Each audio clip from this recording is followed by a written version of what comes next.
అందరికీ నమస్కారం అండి. కుంభరాశి వారికి ఆగస్టు 2వ తేదీ ఆదివారం అనగా రేపటి రోజున దినఫలితాల ప్రకారం ఉదయం నుంచి రాత్రి వరకు మీ జీవితంలో జరగబోయేటువంటి ముఖ్యమైన పరిణామాలను ఇప్పుడు తెలుసుకోబోతున్నారండి.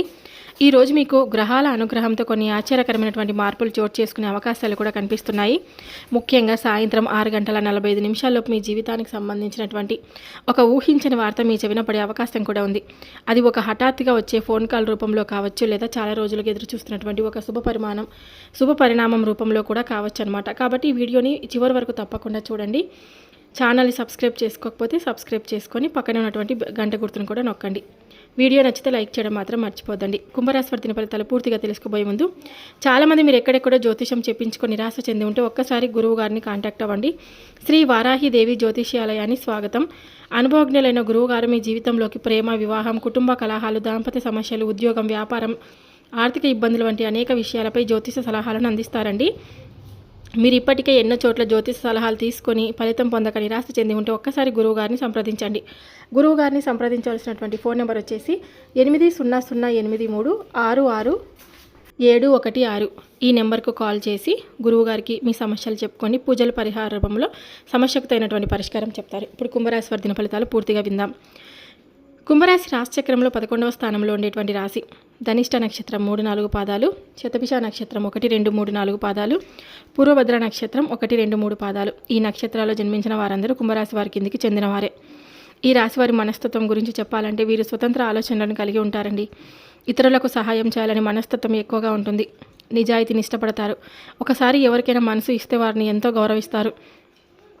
అయితే మోసం, అబద్ధం, స్వార్థం వంటి విషయాలను అసలు సహించలేరు. ఏ పని చేసినా ముందుగా బాగా ఆలోచించి నిర్ణయం తీసుకునే స్వభావం వీరిది.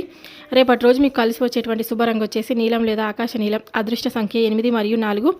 శుభదిక్కు పడమర దిక్కు వైపు ప్రారంభించే పనులు, ముఖ్యమైన సమావేశాలు లేదా కొత్త ప్రయత్నాలు శుభప్రదంగా ఉండేటువంటి అవకాశం అయితే ఉందండి. ప్రయాణ విషయంలో రేపటి రోజున వాహనం నడిపేటప్పుడు వేగాన్ని నియంత్రించాలి. అవసరమైన పత్రాలు వెంట ఉంచుకోవాలి. అలసటగా ఉన్నప్పుడు ఎక్కువ దూరం ఒంటరిగా ప్రయాణించడం మంచిది కాదు. సమయాన్ని ముందుగానే ప్లాన్ చేసుకుంటే ఇబ్బందులు కూడా తగ్గుతాయి. ఆరోగ్యపరంగా సాధారణంగా ఆరోగ్యం అనుకూలంగానే ఉన్నప్పటికీ ఒత్తిడి, నిద్రలేమి, తలనొప్పి లేదా కాళ్ళ నొప్పి వంటి చిన్న చిన్న అసౌకర్యాలు రావచ్చు. తగినంత నీరు తాగడం, సమయానికి ఆహారం తీసుకోవడం, విశ్రాంతి తీసుకోవడం మంచిది. యోగా లేదా కొద్దిసేపు ధ్యానం చేస్తే మానసిక ప్రశాంతత కూడా లభిస్తుంది. మొత్తానికి చూసుకుంటే రేపటి రోజు కుంభరాశి వారికి ఆత్మవిశ్వాసంతో ముందుకు సాగితే అనేక విషయాల్లో అనుకూల ఫలితాలు పొందే అవకాశాలు కనిపిస్తున్నాయి. జాగ్రత్తతో వ్యవహరిస్తూ దైవనామస్మరణతో రోజును ప్రారంభిస్తే మరింత శుభ ఫలితాలు కూడా పొందగలుగుతారండి. ఇక రేపటి రోజు యొక్క రాశి వారికి కొన్ని రంగాల్లో కొన్ని అవకాశాలు మంచిగా కనిపిస్తున్నాయి. ముఖ్యంగా ఉద్యోగ రంగం, ప్రభుత్వ సంబంధిత పనులు, విద్యారంగం, సమాచార సాంకేతిక రంగం, వ్యాపార రంగం, వైద్య రంగం, బ్యాంకింగ్ మరియు ఆర్థిక రంగాలకు చెందిన వారికి అనుకూల పరిస్థితులు ఏర్పడే అవకాశం అయితే ఉంది. నిలిచిపోయినటువంటి పనులు పూర్తవడం, అధికారుల సహకారం లభించడం, కొత్త అవకాశాలు రావడం వంటి శుభ పరిణామాలు కూడా కనిపిస్తాయి. అలాగే వ్యాపారులు కొత్త పరిచయాల ద్వారా లాభాలు పొందే అవకాశం కూడా ఉంది. ఉద్యోగస్తులకు ఉన్నతాధికారుల ప్రశంసలు కూడా లభించవచ్చు. విద్యార్థులు చదువులో మంచి పురోగతి సాధించే అవకాశాలు కూడా ఉన్నాయి. అయితే కొన్ని రంగాల వారు మాత్రం కాస్త అప్రమత్తంగా ఉండాలి. ముఖ్యంగా రియల్ ఎస్టేట్, నిర్మాణ రంగం, భాగస్వామ్య వ్యాపారాలు, షేర్ మార్కెట్ పెట్టుబడులు, కాంట్రాక్టు పనులు, రవాణా రంగం వారికి చిన్న చిన్న ఆటంకాలు ఎదురయ్యే అవకాశం కూడా ఉంది. తొందరపడి పెద్ద మొత్తంలో పెట్టుబడులు పెట్టడం, ఇతరుల మాటలు నమ్మి నిర్ణయాలు తీసుకోవడం మంచిది కాదు. ఇక వ్యవసాయ రంగానికి చెందిన వారు వాతావరణ పరిస్థితులను దృష్టిలో ఉంచుకొని పనులు ప్రణాళికాబద్ధంగా చేసుకోవాలి. కళారంగం, మీడియా రంగం వారికి కొత్త అవకాశాలు వచ్చినా నిర్ణయం తీసుకునే ముందు పూర్తిగా ఆలోచించడం చాలా మంచిది. మొత్తానికి రేపటి రోజు యొక్క రాశి వారికి శ్రమకు తగిన ప్రతిఫలం లభించే అవకాశాలు అయితే ఉన్నాయి. అయితే ప్రతి విషయంలో సహనం, ఆలోచన, జాగ్రత్త పాటిస్తే ప్రతికూల పరిస్థితులు కూడా అనుకూలంగా మార్చుకునే అవకాశం కూడా ఉంటుంది. సాయంత్రం 6:45 ఈ విషయాన్ని ఎక్కడున్నా ప్రశాంతంగా వినండి. రేపటి రోజున యొక్క రాశి వారికి కొన్ని ఆసక్తికరమైనటువంటి పరిణామాలు కనిపిస్తున్నాయండి. చాలా కాలంగా ఎదురు చూస్తున్నటువంటి ఒక ఫోన్ కాల్ లేదా శుభవార్త అందే అవకాశం కూడా ఉంది. ఆ సమాచారం మీ జీవితంలో కొత్త ఆశలకు నాంది పలికే అవకాశాలు కూడా కనిపిస్తున్నాయి. అంతేకాదండి, చాలా రోజులుగా కలవని ఒక చిన్ననాటి స్నేహితుడిని లేదా పాత పరిచయస్తుడిని కలిసే అవకాశం కూడా ఏర్పడవచ్చు అన్నమాట. ఆ కలయిక పాత జ్ఞాపకాలను గుర్తు చేస్తూ మీ మనసును ఆనందాన్ని కూడా కలిగించవచ్చు. చిన్నప్పుడు మాట్లాడినటువంటి మాటలు, సమయం గడిపినటువంటి మంచి జ్ఞాపకాలు, స్కూల్లో చదివినటువంటి ఎన్నో అనుభవాలను మీరు గుర్తుకు చేసుకొని స్నేహితులందరూ చాలా సంతోషపడతారన్నమాట. కుటుంబ సభ్యులతో కలిసి ఆనందంగా సమయం గడిపే అవకాశాలు కూడా కనిపిస్తున్నాయి. ఇంట్లో సంతోషకరమైనటువంటి వాతావరణం కూడా నెలకొనవచ్చు. కుటుంబ సభ్యులతో కలిసి ఒక చిన్న ప్రయాణం, శుభకార్యం లేదా ఆహ్లాదకరమైనటువంటి సమావేశంలో పాల్గొనే అవకాశం కూడా ఉండవచ్చు. ఈ అవకాశాలను సద్వినియోగం చేసుకుంటూ సానుకూల దృక్పథంతో ముందుకు సాగితే రేపటి రోజు మీకు మరింత సంతోషాన్ని అందించే అవకాశాలు అయితే కనిపిస్తున్నాయి. రేపటి రోజున యొక్క రాశివారు చేసుకోవాల్సినటువంటి కొన్ని పూజలు, పరిహారాలు, దానాల గురించి తప్పకుండా తెలుసుకుందాం. ఈ యొక్క రాశివారు రేపటి రోజున దైవ నామస్మరణతో ప్రారంభించడం చాలా శుభప్రదంగా భావించబడుతుంది. ఉదయం స్నానం చేసిన తర్వాత ఇంటి పూజా మందిరంలో నెయ్యి లేదా నువ్వుల నూనెతో దీపం వెలిగించి పరమశివుడికి, శ్రీ వెంకటేశ్వర స్వామి వారికి, ఆంజనేయ స్వామి వారిని భక్తి శ్రద్ధలతో ప్రార్థించండి. వీలైతే ఓం నమ శివాయ అనేటువంటి నామాన్ని 108 సార్లు, ఓం నమో నారాయణాయ అనేటువంటి మంత్రాన్ని 108 సార్లు జపించడం మనశ్శాంతిని, ధైర్యాన్ని కూడా కలిగిస్తుంది. వీలైతే శివాలయంలో అభిషేకం చేయించడం లేదా ఆంజనేయ స్వామి వారికి తమలపాకులతో పూజ చేయించడం ఎంతో శుభప్రదంగా భావిస్తారండి. ఇంటి పెద్దల ఆశీర్వాదం తీసుకొని ఏ ముఖ్యమైనటువంటి పని ప్రారంభించిన మంచి ఫలితాలు పొందే అవకాశాలు కూడా ఉన్నాయి. ఇక రేపటి రోజున పేదలకు అన్నదానం ఇలా చేయడం, అలాగే పక్షులకు ధాన్యం వేయడం, గోవుకి పచ్చగడ్డి లేదా అరటి పండ్లు ఇవ్వడం, అవసరమైన వారికి వస్త్రదానం చేయడం వంటి సత్కార్యాలు చేయగలిగితే ఎంతో పుణ్యబలం లభిస్తుందని పెద్దలు కూడా చెప్తారు. అయితే దిష్టి తొలగడానికి పెద్దలు చెప్పినటువంటి పరిహారాలు తప్పకుండా తెలుసుకుందాం. ఈ మధ్యకాలంలో మీపై ఇతరుల చూపు, అసూయ లేదా ఈర్ష్య ఎక్కువగా ఉందని మీకు అనిపిస్తే కనుక దానికి భయపడాల్సినటువంటి అవసరం లేదండి. కానీ పెద్దలు చెప్పిన కొన్ని సాంప్రదాయ పరిహారాలను భక్తితో చేయవచ్చు. సాయంత్రం సమయంలో ఒక నిమ్మకాయ లేదా కొద్దిగా రాళ్ళ ఉప్పు తీసుకొని మీ చుట్టూ 3 సార్లు దించి బయట పారవేయడం లేదా ప్రవహించే నీటిలో వదలడం అనే ఆచారం చాలా కుటుంబాల్లో కూడా ఉంది. అలాగే ఇంటి ముందు ప్రతిరోజు ముగ్గు వేయడం, సాయంత్రం దీపం వెలిగించడం, దేవుడి నామస్మరణ చేయడం వంటి ఇంట్లో సానుకూల వాతావరణాన్ని పెంచుతుందని కూడా విశ్వసిస్తారు.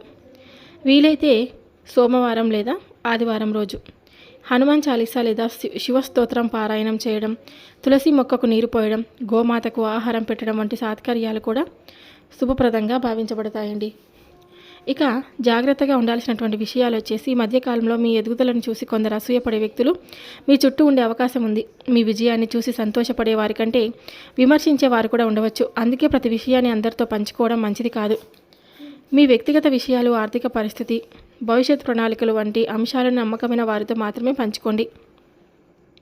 కొంతమంది తీపి మాటలతో దగ్గరవుతూ అవసరం తీరిన తర్వాత దూరం అయ్యే వారి అవకాశం కూడా ఉంటుంది. అందుకే కొత్త పరిచయాల విషయంలో ఓర్పుతో వ్యవహరించండి.